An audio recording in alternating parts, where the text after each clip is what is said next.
Alrighty, I'm back. Loot Oh, inside. We should grab it. where? Where's the loot? Why did you say that? Can I see the loot? Oh, wait. Oh, there it is. Okay, how do I get there? There's gotta be some kind of, like, sprint little wall run at some point, right? Can I jump here? Oh, okay. I think I figured it out. Yes. Only so many places you can go. Alright, I can break this. Ooh. Okay, it's over here. Thank you, Wolfguard. I would have missed that. Gimme. Gimme.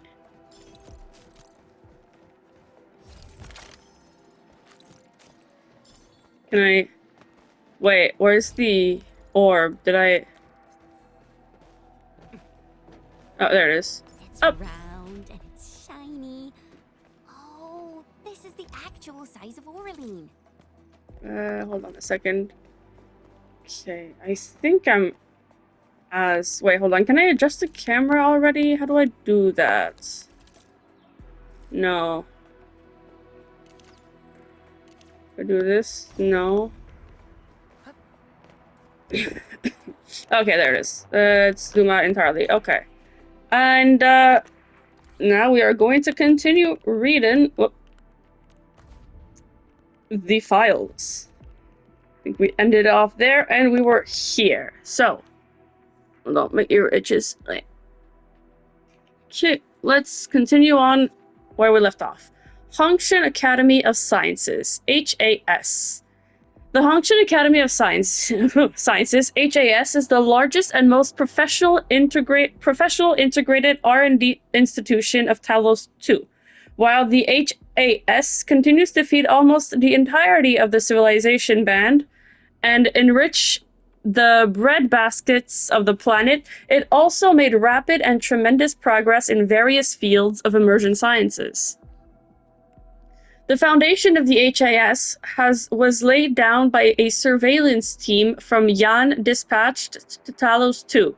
During the few short hours after the First Agoloi War broke out, these Tianshis had the chance to return to Terra via the Cosmic Gate, but they chose to stay and join the battle. This decision resulted in them and their descendants being stranded on Talos 2 with other scientific surveyors and pioneers. Since these Tianshis treated themselves as representatives of the Tianshi Bureau, the Hongshan crater discovered afterwards was bequeathed to these Tianshis to serve as the site of their new bureau. Since the crater was extremely habitable, large scientific complexes and hydroponic facilities were built in this area. The region formally registered as the Hongshan Academy of Sciences days before the signing of the Band Accord. Wait, hold on. The region formally registered as the Hongshan Academy of Sciences days before the signing of the Band Accord. Okay. To date, the HAS continues to call itself an R&D institution of Yan and govern its territories as such. It has established specialized ministries for raising livestock and crops. Occasionally, the HAS would receive criticism for its extremely strict standards of admissions and chronic shortages of tianshis. However, the HAS always responded by emphasizing its compliance with the provisions of the Band Accord. Given such commitment to the quality, professionalism, and skills of its graduates, the most people of Talos 2 have... The most people of Talos 2 have great respect for HAS scientists. I think there's a that's too much there. Most people of Talos 2 have great respect for HAS scientists. Anyways, Talos 2, General Chamber of Commerce. TGCC. Gonna have to make an effort not to say the TCG. Anyways, the Talos 2 General Chamber of Commerce, TGCC, is the most influential corporate conglomerate of Talos 2. TGCC members cover every sector of manufacturing and services, ranging from leading arms manufacturers from the Age of Terra to food catering franchises with stores along the frontier. During the First Anglo War, the TGCC was in charge of maintaining the Talos Terra lifeline. Now that the war has ended, truck convoys stranded in the alien world continued to roar across the roads, making commercial economies, messenger-based courier services, and modern lifestyles possible in Talos 2. With hands tightly gripped around the steering wheel, the truckers cruised across the lands, with headlights blazing, carrying containers filled with supplies and resources to link the growing camps, villages, and towns upon the new world. Though the industrial giants of Old Terra remain a dominant force, the truckers who earned the trust and respect of the Telosians during the war became masters of their own destiny, and thus they transformed into the conductors steering the great wheel of the TGCC. To date, the upper echelons of the TGCC prefer to call themselves the shadow investors and proprietors of the Civilization Band. They love the quarterly financial reports and annual meetings with their shareholders, as well as the splendorous beauty of the great cosmopolis. The TGCC leaders believe the practice they have confided is sufficient in defining the present and future of Talos 2. Such confidence was essential for helping humanity endure their darkest hour, but people often forget how addictive it could be. Yeah. Capitalism. Dijiang. OMV Dijiang is a spacecraft in geostationary orbit above Talos 2.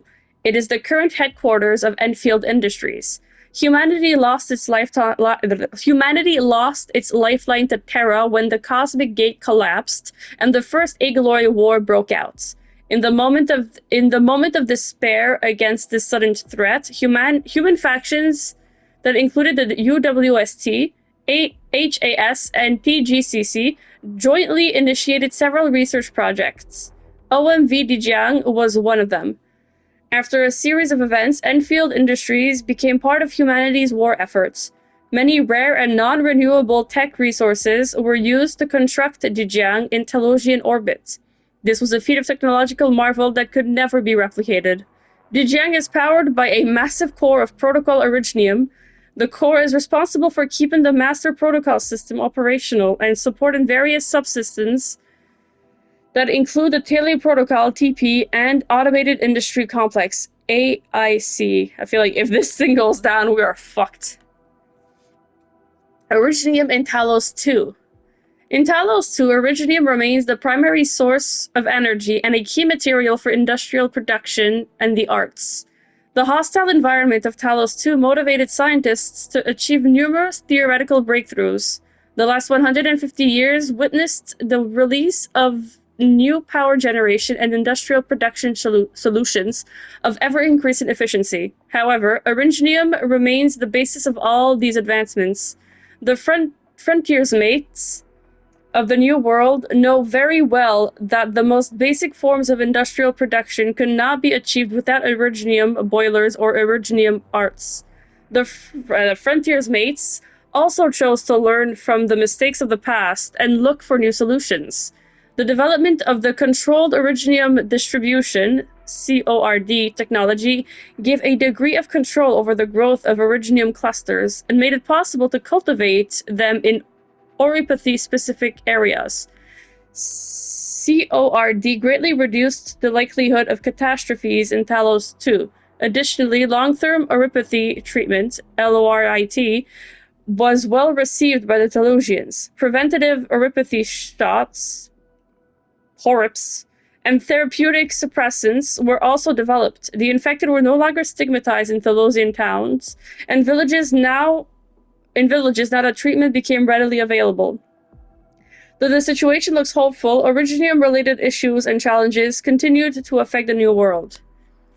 Okay, so we saw somewhere earlier about, hold on, where was it? Catastrophe with a capital C. So, do catastrophes happen in areas with a lot of originium? controlled Originium distribution. So if there's too much Originium clusters in one area, that can cause catastrophes, which cause the blights. I think that would make sense. Anyways, let's continue. I gotta blow my nose real quick.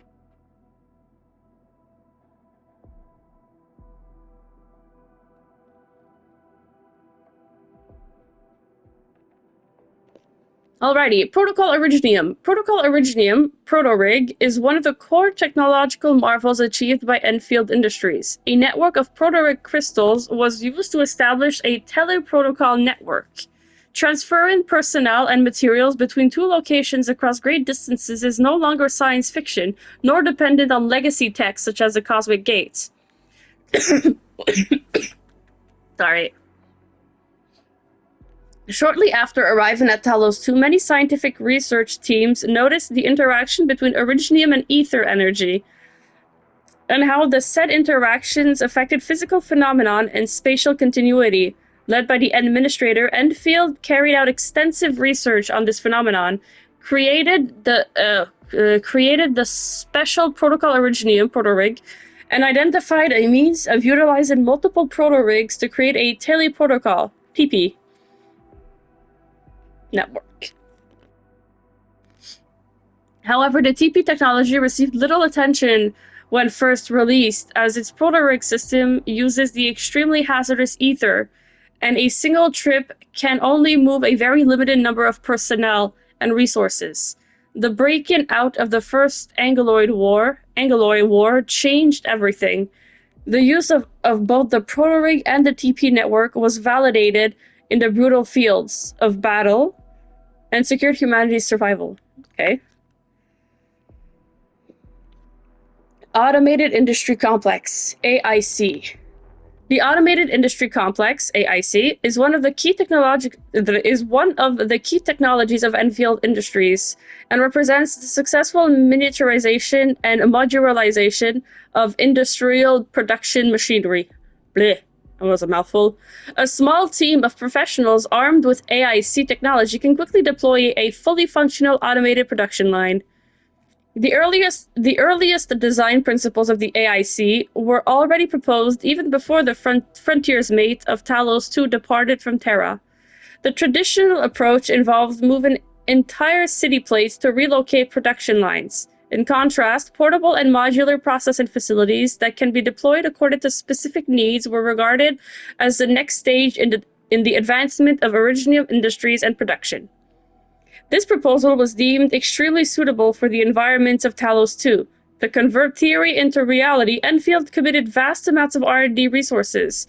Years of repeated testing, redesigns, and reiterations carried out at the joint Enfield UWST hub base finally arrived at a build capable of satisfying most production requirements. Currently, AIC Field Deployment Authority has been granted to the End Administrator, us.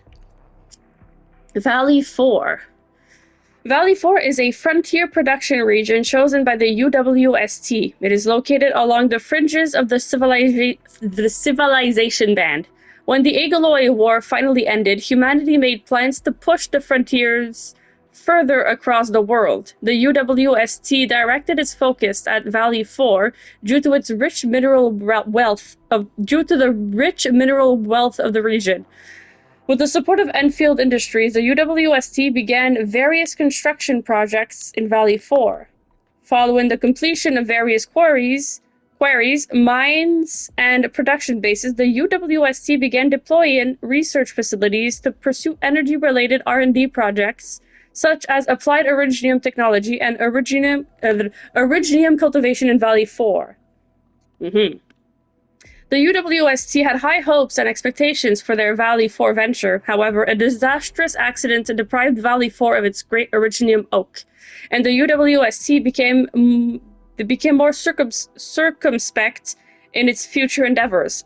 Fortunately, Enfield has recently expanded the hub base site in Valley 4 for carrying out techno-protocol testing and production of protocol facilities. In essence, Enfield investment is currently keeping the Valley 4 economy afloat. Okay. Oh. I already read that in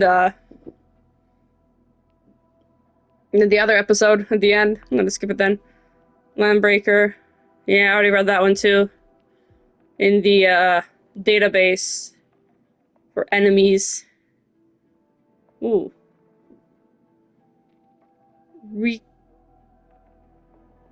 Reconveneers. Access authority level 8.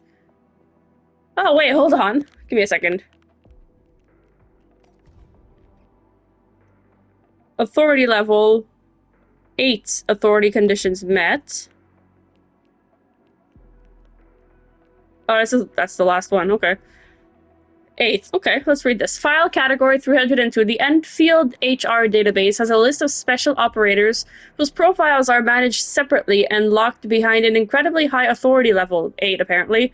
These special operators have the rights to directly communicate with senior corporate officials of Enfield Industries, and all of them are special Rhode Island liaisons working at Enfield pursuant to the Framework Agreement on Special Technical Roles and Cooperation between Enfield Industries and Rhode Island Pharmaceuticals. Most of these operators usually do not work at Enfield's facilities and do not carry out Enfield assignments on a regular basis. Instead, they are often involved in various roles throughout Talos 2. These special operators are also known by an esoteric title, Reconveners. The first Originium crystal that traversed the cosmic gate to arrive at Talos 2 was contaminated in the final battle of the First Agaloy War. The very fundamental nature of the info crystal was damaged, causing degradation in its properties. Despite the contamination, several intact data shards remained within the chaos of its assimilated. Okay, give me 2 seconds here. The first Originium crystal that traversed the cosmic gate to arrive at Talos 2 was contaminated in the final battle of the First Agaloy War. Okay. The very fundamental nature of the info crystal was damaged, causing degradation in its properties. Right, okay. We learned earlier that the original purpose for Originium was to carry information. Despite the contamination, several intact data shards remained within the chaos of its assimilated universe. I'm going to pretend like I understand what that means and just keep on reading. Should anyone wish to navigate the corrupted data streams within, these shards can be perceived as a never-extinguishing beacon of blinding light. To achieve various objectives, both the End Administrator and M3 tacitly allowed Warfarin, the leader of Rhodes Island at the time, to conduct emergency repairs and decontamination of the first Originium. For reasons unknown, the reverse in nature of ether was greatly slowed near the data vein. When Warfarin deciphered this data vein, depth readings of the data shard underwent a spontaneous spike as it decrypted from the assimilated. Okay, hold on. When Warfarin deciphered this data vein, depth readings of a data shard underwent a spontaneous spike as it decrypted from the assimilated universe into real space. The first reconvener also arrived at Talos 2 by accident and without the Administrator's knowledge. Warfarin was also unprepared for the arrival. Every reconvener who left the Originium Woods has been friendly and willing to work with Rhodes Island and the Administrator. All of them also seem capable of realizing that they are a unique individual despite sharing partial knowledge of the life experiences and interpersonal relationships stemming with distant memories of Terra.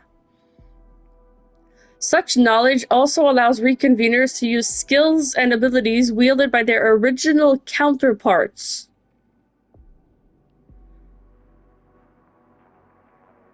Oh, hold on.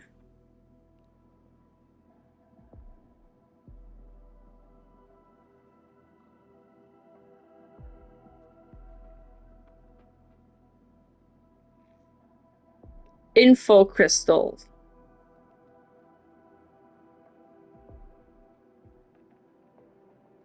Decontamination. deciphered data decrypted from the assimilated universe into real space.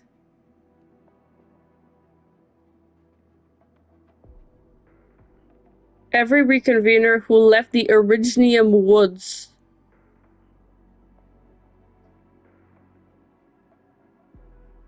distant memories of Terra. Such knowledge also allows reconveners to use skills and abilities wielded by their original counterparts. So they're not the... Well, I mean, I figured it wouldn't really make sense. This is 150 years into the future, so like...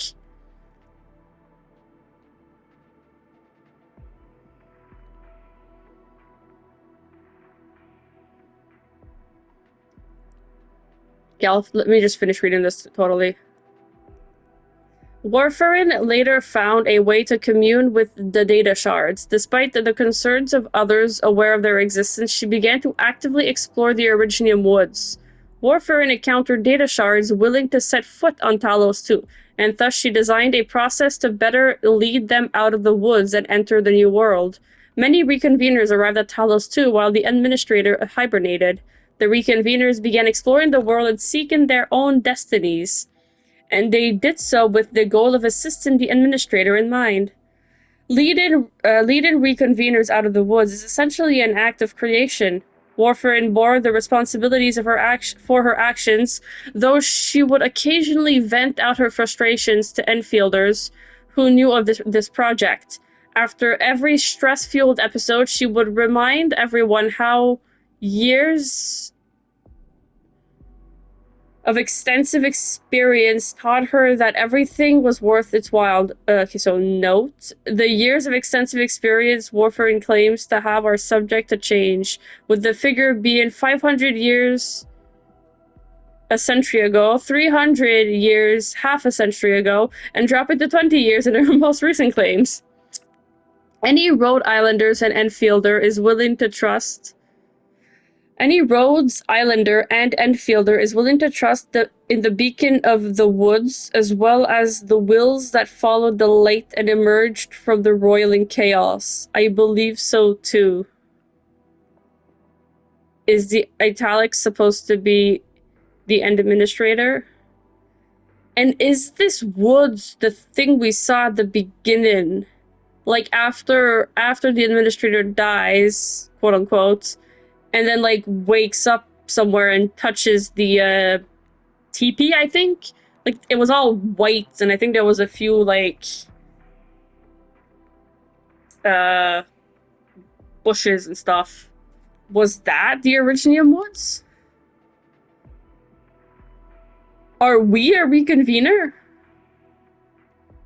I feel like that'd be something someone who played the original Arknights would know. So how long have I been reporting for? 23 minutes. It's not really all that long, but I'm still gonna end it here to keep it contained and all that. Anyways, doodles!